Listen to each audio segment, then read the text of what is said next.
اب میں آپ سے ایک درد مندانہ اپیل کرتا ہوں، مجھے آپ یہ بتلائیں کہ ہمارے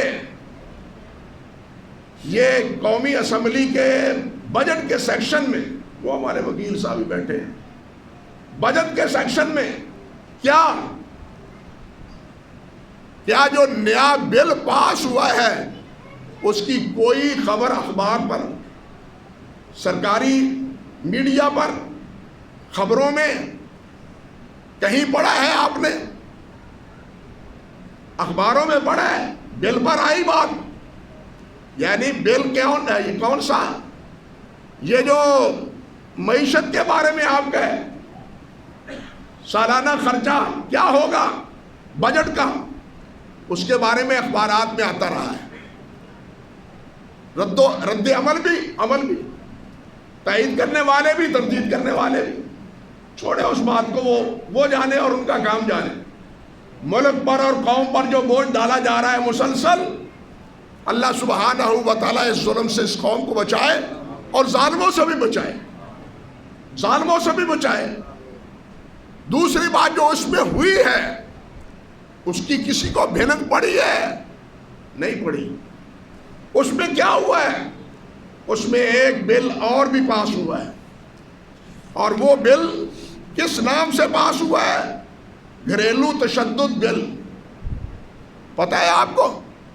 گھریلو تشدد بل، اس نام سے وہ بل پاس ہوا ہے آپ کی قومی اسمبلی میں، اور مجال ہے کہ کسی سیاسی پارٹی نے اس کی مخالفت کی، سوائے عثمان صاحب کے جو جماعت اسلامی کے تھے، سوائے حضرت مولانا ساجد میر صاحب کے اور حافظ عبد الکریم صاحب کے جو مرکزی جمعیت اہل حدیث کے تھے، سوائے مولانا عبد الغفور حیدری کے جو جمعیت علماء اسلام کے تھے، سینٹ کے یہ سب ارکان ہیں، انہوں نے احتجاج کیا کہ یہ بل غلط ہے، اسلام کے خلاف ہے، دین کے خلاف ہے، ملک کو بے حیائی کی طرف لے جانے کا ذریعہ ہے، لیکن کوئی سنوائی نہیں ہوئی، کوئی سنوائی نہیں ہوئی۔ وہ بل پاس کر دیا گیا، آپ کے آئین کا حصہ بنا دیا گیا، پاکستان کے آئین کا حصہ۔ وہ بل ہے کیا؟ وہ کہتے ہیں والدین کو اپنے بچوں کی سرپرستی یا ان کی آزادی، ان میں حائل ہونا، اگر کوئی حائل ہوگا وہ اولاد کی آزادی میں، ان کی منمانی میں، تو یہ جرم ہے۔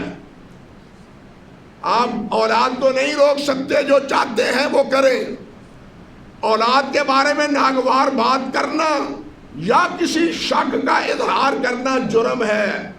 نمبر 3، معاشی تشدد کا لفظ یہاں اس لیے ہے، کہتے ہیں کہ اگر نافرمانی کی وجہ سے یا بچے نے اگر حکم عدولی کی ہے اور باپ اس کا خرچہ بند کر دیتا ہے، اس کو مارتا ہے، تو کہتے ہیں یہ بھی جرم ہے۔ نمبر 4، جذباتی، نفسیاتی اور زبان سے ہراساں کرنے کے نتیجے میں جو بچہ شکایت کرے گا، اس میں بھی یہ باپ جو ہے مجرم قرار پائے گا۔ خامد کو دوسری شادی کی اجازت نہیں ہوگی، بلکہ خواہش کا اظہار کرنا بھی جرم ہے۔ خواہش کا اظہار کرنا، دوسری شادی کی خواہش کا اظہار بھی جرم ہے۔ طلاق کا لفظ استعمال کرنا بھی جرم ہے۔ بیوی ہے، اس قابل نہیں ہے کہ وہ گھر میں رہے، آپ اس کو طلاق دینے کے مجاز نہیں ہیں۔ کہتا ہے اگر باپ اور اولاد خامد یہ ان چیزوں کی پابندی نہیں کرتے تو اس کی سزا کیا ہے؟ 6 ماہ سے لے کے 3 سال تک، اور 1 لاکھ جرمانہ، اور اگر 1 لاکھ جرمانہ نہیں دیتا تو مزید اس کو جرمانے کی سزا، اور اس کے ساتھ جناب اس کے ہاتھ میں ایک کڑا پہنا دیا جائے گا جو اس بات کی علامت ہوگی کہ یہ مجرم آدمی ہے، جو اس بات کی علامت ہوگی کہ وہ کون ہے؟ مجرم ہے۔ مجھے آپ بتلائیں کہ اس بل کے پاس ہو جانے کے بعد کوئی باپ اپنے بیٹے کو نماز کی تاکید کر سکتا ہے؟ اس کو مسجد میں لے جانے پر اس پر پابندی عائد کر سکتا ہے؟ وہ اگر نشہ کرے، بدکاری کرے، بے حیائی کرے، بلکہ بے غیرت کو کسی کو گھر لے آئے، باپ اس کو ٹوکنے کا مجاز ہو سکتا ہے کہ یہ کہاں سے لے کے لائے ہو ہمارا گرد کو؟ کون ہے یہ تمہارے ساتھ؟ باپ یہ پوچھے گا تو مجرم بنے گا۔ بتلائیے ہمارے ملک کا رخ کس طرف ہم نے موڑ دیا گیا ہے اس بل کے نتیجے میں؟ وہی کچھ جو یورپ میں ہو رہا ہے۔ ہمارا خاندانی نظام بالکل اس بل کے نتیجے میں برباد کر دیا گیا ہے۔ خاندانی نظام ہمارا اس بل کے نتیجے میں بالکل برباد، گھروں کی عزت برباد، بیٹیوں کی عزت برباد، بیٹوں کی عزت برباد، جو وہ چاہتے ہیں وہ کریں۔ باپ ان کو پوچھنے والا یا ماں اس کو پوچھنے والی نہیں ہے، جواز نہیں رکھتی، مجاز نہیں ہے، ان کو کھلی چھٹی ہے، وہ جو چاہے کریں اور جو چاہے کہیں۔ اب آپ ہی فیصلہ فرمائیں کہ ہمارے یہ سیاسی بزرگ جمیر، یہ جن کو ہم منتخب کرتے ہیں، باہر سے منتخب نہیں ہو کے آتے، جن کو ہم ووٹ دیتے ہیں کسے باشد، ان کا مزاج کیا ہے؟ ان کا مزاج کیا ہے؟ دین سے ان کی وابستگی کتنی ہے؟ یہ ملک ہے اسلامی جمہوریہ پاکستان، یہ اسلامی ملک ہے۔ نبی علیہ السلام نے فرمایا 10 سال کا 9 سال کا بچہ ہو اس کو مار کے نماز پڑھاؤ، اور یہ فیصلہ فطرت کے بھی خلاف ہے۔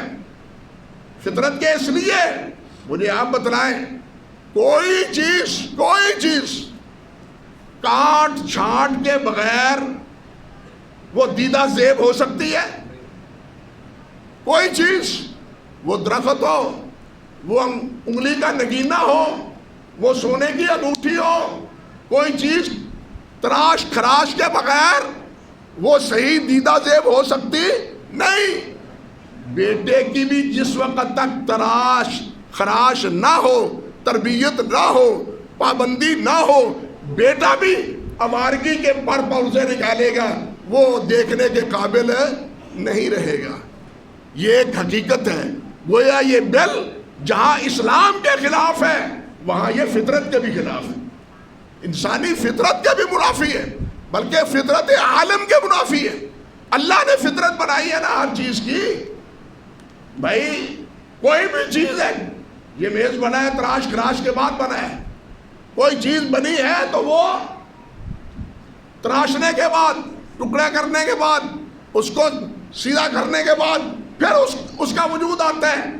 کیا انسان، اس کے اخلاق، ان کا کے اقدار، اس کا کہنا چاہیے کہ عقیدہ اور اس کا عمل، وہ بغیر اصلاح کے ہو پاتا ہے؟ پھر اللہ ذوالجلال نے جو بار بار فرمایا ہے کہ تامرون بالمعروف وتنہون عن المنکر، کہ معروف کا حکم دو، منکرات سے روکو، یہ اللہ کا حکم ہے، اللہ کے رسول کا حکم ہے یا نہیں؟ تو اس بل کے نتیجے میں بتلاؤ، تم اولاد کو معروف کا حکم دے سکتے ہو یا منکرات سے روک سکتے ہو؟ سوچئے ہمارے حکمران کہاں ہمیں لے جانا چاہتے ہیں۔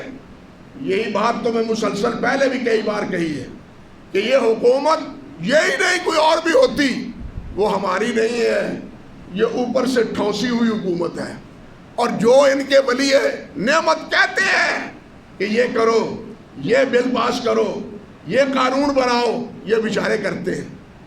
ان کے اختیار میں کچھ نہیں ہے، یہ صرف دکھاوے کے ہیں، یا ہمارے وزیر اعظم صرف تقریر کرنے والے ہیں جو بعد میں یو ٹرن لے لیتے ہیں، جو تقریر کرنے کے بعد یو ٹرن لے لیتے ہیں، کہنے کو بڑی خوبصورت تقریر کرتے ہیں اور لوگوں کو کا دل مو لیتے ہیں، بڑی اچھی تقریر کی، لیکن تقریروں سے بھی کبھی ملک سنورا ہے؟ اور ملک سنورتا ہے آئین سے، ملک سنورتا ہے تعلیم سے، ملک سنورتا ہے تہذیب سے۔ تعلیم اور تہذیب کا تو تم نے جنازہ نکال دیا، یہ سب تقریروں سے سنورے گا؟ تقریروں سے سنورے گا؟ تہذیب کا بھی جنازہ، تعلیم کا بھی جنازہ، جس طرح پہلے میں بتلا چکا ہوں ایک خطبے میں۔ اللہ سبحانہ ہوا تعالی ہمارے اوپر رحمت فرمائے۔ اللہ تعالیٰ کے نبی کی دعا ہے وَإِذَا أَرَدْتَ بِقَوْمٍ فِتْنَةً فَاقْبِضْنِي غَيْرَ مَفْتُونٍ، یا اللہ اگر تیرا فیصلہ اس قوم کے بارے میں کسی آزمائش کا، کسی مصیبت میں مبتلا کرنے کا ہے تو اللہ ہمیں پہلے اس دنیا سے لے جا۔ اس فتنے میں مبتلا ہونے سے پہلے ہمیں اس دنیا میں نبی علیہ السلام نے فرمایا ہے ایک دور آئے گا انسان قبرستان قبر کے پاس سے گزرے گا اور وہ کہے گا کہ جو یہ قبر میں پڑا ہے وہ مجھ سے بہتر ہے، وہ زندہ مجھ سے بہتر ہے، یہ بر وقت اللہ کے پاس پہنچ گیا۔ اب ہمارے تو دین کا محافظ اللہ ہی ہے۔ جس وقت ہمارے ملک کا نظام، آئین، قانون ابھی ہمیں ہوش نہیں ہے، ہمارے دور میں شاید اس کی تنفیذ نہ ہو، لیکن ایک دن تنفیذ ہوگی اور اس کے بعد پھر آپ کو پتہ چلے گا کہ جناب ہماری بچیاں کہاں ہیں اور ہمارے بچے کہاں ہیں۔ یورپ میں شکایت ہوتی ہے، وہی صورت یہاں پیدا، فوراً اتنے نمبر پر کال کرو اور باپ جیل میں، اس کو سزا۔ یہی صورت یہاں دیکھنا چاہتے ہیں۔ اللہ ذوالجلال اس شر و فساد سے بچائے، ہمارا خاندانی اسلام کا نظام اللہ اس کی حفاظت کرے، اور یہ ہم نے کرنی ہے۔ اور یہ کیسے ہونی ہے؟ جب ہم اپنی اولادوں کو مسجد کے ساتھ، دین کے ساتھ، قرآن مجید کے ساتھ، حدیث کے ساتھ وابستہ کریں گے۔ اگر قرآن مجید سے اور دین سے ہم وابستگی نہیں رکھیں گے تو پھر اس آئین کا انتظار کیجئے اور اس کے ثمرات اور نتائج اس کے لیے بھی اپنے آپ کو تیار رکھیے۔ اللہ سبحانہ و تعالی ہمیں محفوظ رکھے۔